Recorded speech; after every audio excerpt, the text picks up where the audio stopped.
जय हिंद साथियों, कैसे हो आप सभी। आई होप आप सभी लोग स्वस्थ होंगे और अच्छे से पढ़ाई कर रहे होंगे। दोस्तों आज की वीडियो में हम देखेंगे जीके और जीएस के 50 महत्वपूर्ण सवाल। तो दोस्तों इन 50 सवालों को हम ऐसे देखेंगे कि आप एक ही प्रश्न से कई प्रश्नों के जवाब दे सकते हैं। तो वीडियो को लास्ट तक ध्यान से देखिएगा।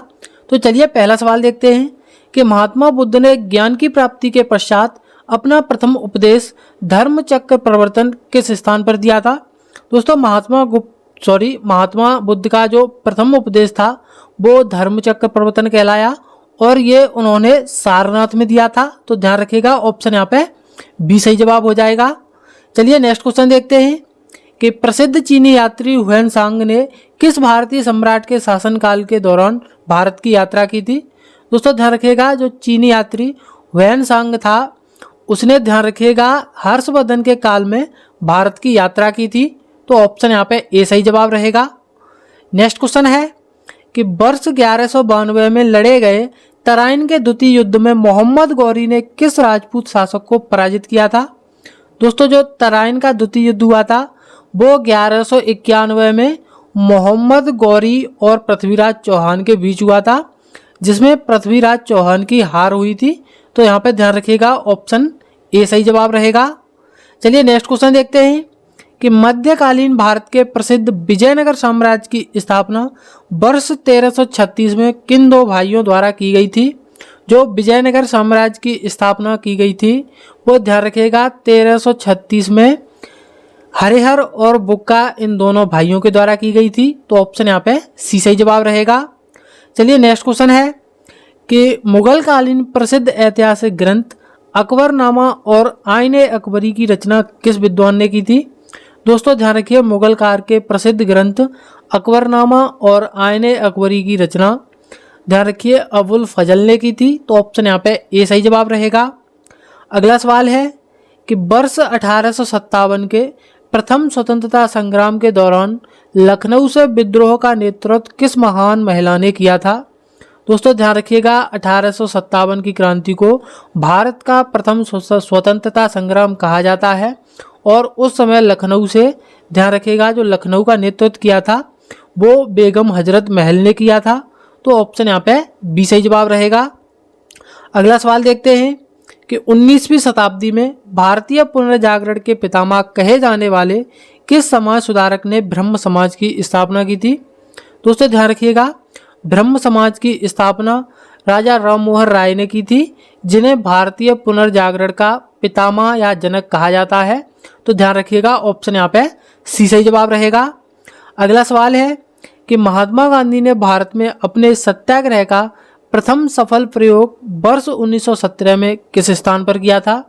दोस्तों ध्यान रखिएगा, जो महात्मा गांधी ने अपना जो सत्याग्रह का प्रथम सफल प्रयोग किया था वो 1917 में चंपारण में किया था। तो ऑप्शन यहाँ पे डी सही जवाब रहेगा।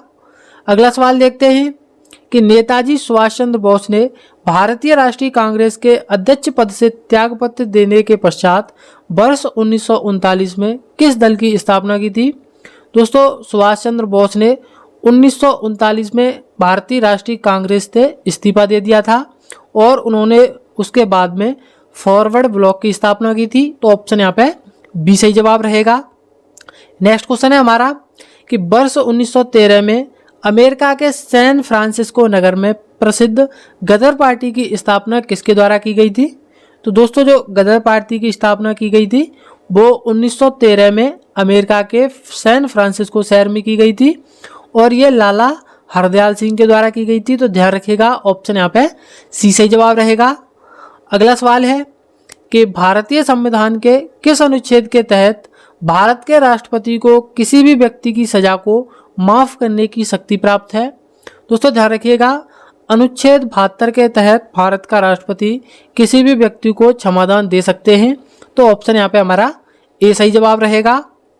अगला सवाल देखते हैं कि भारत में पहली बार 2 अक्टूबर 1959 को पंचायती राज व्यवस्था की शुरुआत किस राज्य के नागौर जिले से हुई थी।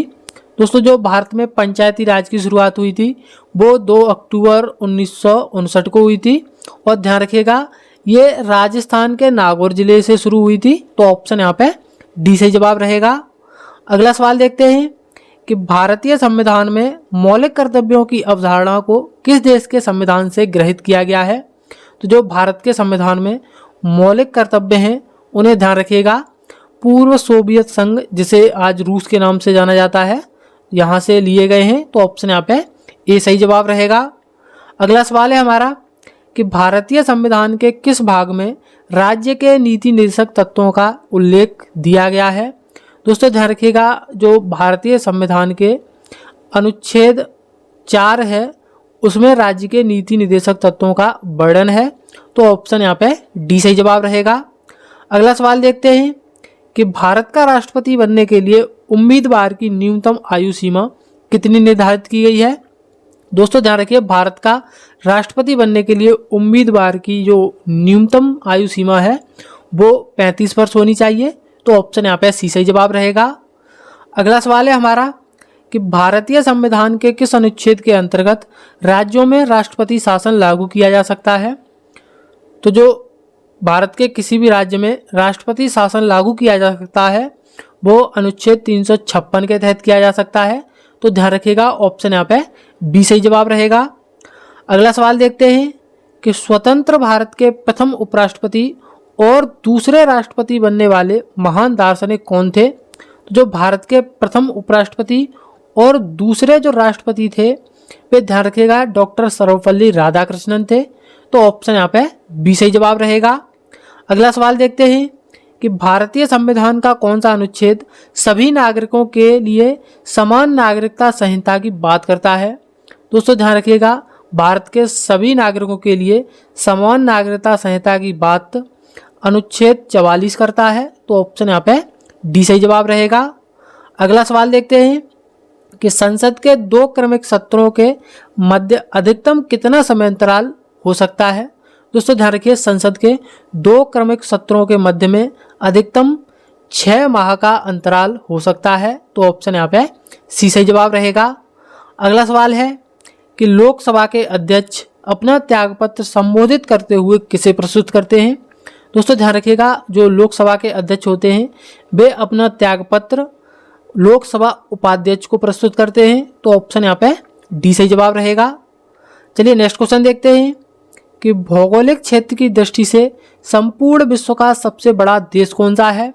तो इस सवाल का जवाब आपको कमेंट करना है। चलिए हम अपना नेक्स्ट क्वेश्चन देखते हैं। नेक्स्ट क्वेश्चन है हमारा कि भारत की सबसे लंबी नदी कौन सी है जिसे सरकार द्वारा राष्ट्रीय नदी का दर्जा दिया गया है। दोस्तों भारत की सबसे लंबी नदी गंगा नदी है, ध्यान रखिएगा, जिसकी कुल लंबाई लगभग 2525 किलोमीटर है, जो कि भारत की राष्ट्रीय नदी का दर्जा मिला है इस नदी को। तो ऑप्शन यहाँ पे डी सही जवाब रहेगा। चलिए नेक्स्ट क्वेश्चन देखते हैं कि विश्व की सबसे बड़ी मीठे पानी की झील सुपीरियर झील किस महाद्वीप में स्थित है। दोस्तों विश्व की सबसे बड़ी मीठे पानी की झील सुपीरियर झील है, जो कि उत्तरी अमेरिका महाद्वीप में स्थित है। तो ध्यान रखिएगा, ऑप्शन यहाँ पे बी सही जवाब रहेगा। नेक्स्ट क्वेश्चन देखते हैं कि भारत का प्रथम राष्ट्रीय उद्यान जिम कॉर्बेट राष्ट्रीय उद्यान किस राज्य में स्थित है। दोस्तों जो जिम कॉर्बेट राष्ट्रीय उद्यान है वो भारत का प्रथम राष्ट्रीय उद्यान है, जिसे पहले हेली राष्ट्रीय उद्यान के नाम से जाना जाता था, जो कि ध्यान रखिएगा उत्तराखंड राज्य में स्थित है। तो ऑप्शन यहाँ पे ए सही जवाब रहेगा। अगला सवाल है हमारा कि विश्व की वह एकमात्र नदी कौन सी है जो भूमध्य रेखा को 2 बार काटती है। दोस्तों ध्यान रखिएगा, विश्व की एकमात्र नदी जो भूमध्य रेखा को 2 बार काटती है वो कांगो नदी है। तो ऑप्शन यहाँ पे हमारा बी सही जवाब रहेगा। नेक्स्ट क्वेश्चन देखते हैं कि भारत में एशियाई शेरों के लिए प्रसिद्ध गिर राष्ट्रीय उद्यान किस राज्य में स्थित है। दोस्तों ध्यान रखिएगा, जो गिर राष्ट्रीय उद्यान है वो एशियाई शेरों के लिए प्रसिद्ध है, जो कि गुजरात राज्य में स्थित है। तो ऑप्शन यहाँ पे हमारा डी सही जवाब रहेगा। चलिए नेक्स्ट क्वेश्चन देखते हैं कि गंगा और ब्रह्मपुत्र नदियों द्वारा निर्मित सुंदरवन डेल्टा किस राज्य एवं देश में विस्तृत है। दोस्तों ध्यान रखिएगा, जो सुंदरवन डेल्टा है वो गंगा और ब्रह्मपुत्र दोनों नदियों के द्वारा बनता है और ये विश्व का सबसे बड़ा डेल्टा है, जो कि ध्यान रखिएगा भारत के पश्चिम बंगाल और बांग्लादेश में विस्तृत है। तो ऑप्शन यहाँ पे हमारा डी सही जवाब रहेगा। नेक्स्ट क्वेश्चन देखते हैं कि भारत की सबसे प्राचीन अवशिष्ट पर्वत श्रृंखला कौन सी है? दोस्तों ध्यान रखिएगा, भारत की सबसे प्राचीन अवशिष्ट पर्वत श्रृंखला अरावली पर्वत श्रृंखला है। तो ऑप्शन यहाँ पे डी सही जवाब रहेगा। चलिए नेक्स्ट क्वेश्चन है कि वायुमंडल की किस सबसे निचली परत में मौसम संबंधी सभी घटनाएं जैसे बादल बनना, वर्षा होना और आंधी तूफान आना घटित होती हैं? दोस्तों ध्यान रखिएगा, ये सभी घटनाएं क्षोभ मंडल में होती हैं। तो ऑप्शन यहाँ पे ए सही जवाब रहेगा। चलिए नेक्स्ट क्वेश्चन है कि क्षेत्रफल के आधार पर विश्व का सबसे बड़ा महाद्वीप कौन सा है? दोस्तों क्षेत्रफल के आधार पर विश्व का सबसे बड़ा महाद्वीप ध्यान रखिएगा एशिया महाद्वीप है। तो ऑप्शन यहाँ पे ए सही जवाब रहेगा। नेक्स्ट क्वेश्चन देखते हैं कि शरीर में शर्करा का स्तर नियंत्रित करने वाले इंसुलिन हार्मोन का स्राव किस अंग या ग्रंथि द्वारा होता है? दोस्तों ध्यान रखिएगा, जो मानव शरीर में जो शुगर का स्तर नियंत्रित करने वाले इंसुलिन का जो स्राव होता है वो अग्न्याशय से होता है। तो ऑप्शन यहाँ पे हमारा डी सही जवाब रहेगा। अगला सवाल देखते हैं कि नेत्र विज्ञान के अनुसार दूरदृष्टि दोष के निवारण हेतु किस प्रकार के लेंस का प्रयोग किया जाता है? दोस्तों दूरदृष्टि दोष के निवारण के लिए उत्तल लेंस का उपयोग किया जाता है। तो ऑप्शन यहाँ पे हमारा बी सही जवाब रहेगा। चलिए नेक्स्ट क्वेश्चन देखते हैं कि विटामिन सी का रासायनिक नाम क्या है जिसकी कमी से स्कर्वी नामक रोग हो जाता है? दोस्तों विटामिन सी का रासायनिक नाम ध्यान रखिएगा एस्कॉर्बिक एसिड है, जिसकी कमी से स्कर्वी रोग होता है। तो ऑप्शन यहाँ पे डी सही जवाब रहेगा। अगला सवाल है हमारा कि मानव शरीर की सबसे लंबी और मजबूत हड्डी कौन सी है जो जांघ में पाई जाती है? दोस्तों ध्यान रखिएगा, मानव शरीर की सबसे लंबी और मजबूत हड्डी फीमर है जो कि जांघ में पाई जाती है। तो ऑप्शन यहाँ पे सी सही जवाब रहेगा। चलिए नेक्स्ट क्वेश्चन देखते हैं कि लोहे को जंग से बचाने के लिए उस पर जस्ते की परत चढ़ाने की प्रक्रिया को क्या कहा जाता है? दोस्तों लोहे को जंग से बचाने के लिए उस पर जस्ते की परत चढ़ाई जाती है जो कि गैल्वेनीकरण कहलाती है। तो ऑप्शन यहाँ पे हमारा ए सही जवाब रहेगा। अगला सवाल देखते हैं कि वायुमंडलीय दाब मापने के लिए किस यंत्र का उपयोग किया जाता है? दोस्तों जो वायुमंडलीय दाब मापा जाता है उसके लिए ध्यान रखिएगा बैरोमीटर का उपयोग किया जाता है। तो ऑप्शन यहाँ पे डी सही जवाब रहेगा। नेक्स्ट क्वेश्चन देखते हैं कि मानव शरीर में चोट लगने पर रक्त का थक्का बनने में कौन सा विटामिन महत्वपूर्ण भूमिका निभाता है? दोस्तों ध्यान रखिए, जो मानव शरीर में रक्त का थक्का जमाने में जो विटामिन सहायक होता है वो विटामिन के होता है। तो ऑप्शन यहाँ पे हमारा बी सही जवाब रहेगा। अगला सवाल देखते हैं कि ध्वनि की तीव्रता मापने की अंतर्राष्ट्रीय मानक इकाई क्या है? तो जो ध्वनि की तीव्रता मापी जाती है वो हमेशा डेसिबल में मापी जाती है। तो ध्यान रखिए ऑप्शन यहाँ पे डी सही जवाब रहेगा। नेक्स्ट क्वेश्चन है हमारा कि परमाणु बम का निर्माण किस नाभिकीय सिद्धांत पर आधारित है? तो जो परमाणु बम का निर्माण है वो ध्यान रखिएगा अनियंत्रित नाभिकीय विखंडन के सिद्धांत पर आधारित है। तो ऑप्शन यहाँ पे डी सही जवाब रहेगा। नेक्स्ट क्वेश्चन है कि एक सामान्य और स्वस्थ मानव शरीर के रक्त का पीएच मान कितना होता है?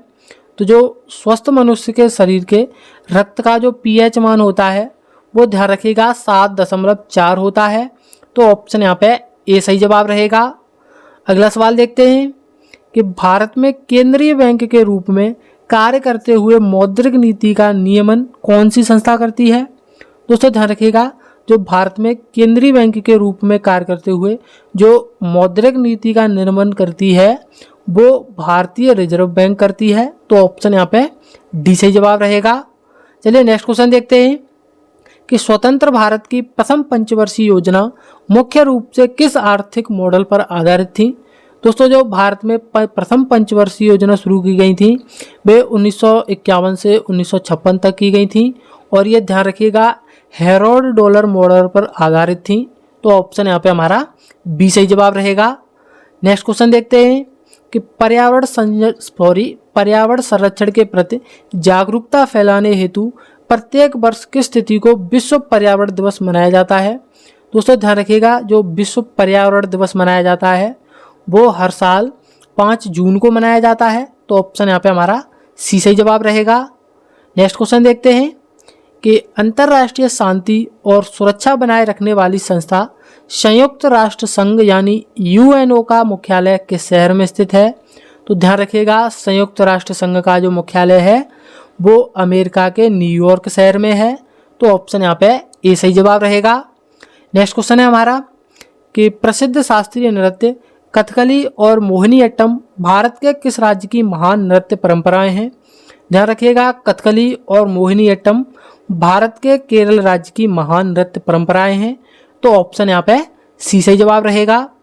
नेक्स्ट क्वेश्चन देखते हैं कि भारत में दुग्ध उत्पादन बढ़ाने हेतु श्वेत क्रांति जिसे ऑपरेशन फ्लड के नाम से जाना जाता है, इसके जनक के रूप में किसे माना जाता है? तो जो भारत में श्वेत क्रांति का जनक माना जाता है वो डॉक्टर वर्गीज कुरियन को माना जाता है। तो ध्यान रखिएगा, ऑप्शन यहाँ पे ए सही जवाब रहेगा। चलिए अगला सवाल देखते हैं कि साहित्य के क्षेत्र में वर्ष 1913 में गीतांजलि के लिए नोबेल पुरस्कार पाने वाले प्रथम भारतीय व एशियाई कौन थे? दोस्तों ध्यान रखिएगा, जो वर्ष 1913 में गीतांजलि के ऊपर जो नोबेल पुरस्कार मिला था वो रविंद्रनाथ टैगोर को मिला था, जो कि भारत के प्रथम व एशिया के प्रथम नोबेल पुरस्कार विजेता थे। तो ऑप्शन यहाँ पे हमारा डी सही जवाब रहेगा। नेक्स्ट क्वेश्चन देखते हैं कि विश्व भर में जल संरक्षण के महत्व को रेखांकित करने के लिए विश्व जल दिवस किस तिथि को आयोजित होता है? दोस्तों ध्यान रखिएगा, जो विश्व में विश्व जल दिवस मनाया जाता है वो 22 मार्च को मनाया जाता है। तो ऑप्शन यहाँ पे बी सही जवाब रहेगा। नेक्स्ट क्वेश्चन देखते हैं कि 13वीं शताब्दी में निर्मित विश्व प्रसिद्ध कोणार्क का सूर्य मंदिर भारत के किस राज्य में स्थित है? दोस्तों ध्यान रखिएगा, कोणार्क का सूर्य मंदिर नरसिंह देव प्रथम के द्वारा बनवाया गया था, जो कि भारत के उड़ीसा राज्य में स्थित है। तो ऑप्शन यहाँ पे डी सही जवाब रहेगा। चलिए आज का हमारा अंतिम सवाल है कि अंतर्राष्ट्रीय सौर गठबंधन यानी इंटरनेशनल सोलर अलायंस ISA का एकमात्र वैश्विक मुख्यालय भारत के किस शहर में स्थित है? दोस्तों ध्यान रखिएगा, अंतर्राष्ट्रीय सौर गठबंधन का मुख्यालय भारत के हरियाणा राज्य के गुरुग्राम में स्थित है, जो कि भारत का एकमात्र वैश्विक मुख्यालय है। तो ऑप्शन यहाँ पे सी सही जवाब रहेगा। तो आज की वीडियो में बस इतना ही। उम्मीद करते हैं आपको वीडियो पसंद आई होगी। ऐसी डेली वीडियो देखने के लिए चैनल को सब्सक्राइब करना ना भूलें। हम मिलेंगे किसी नेक्स्ट वीडियो में।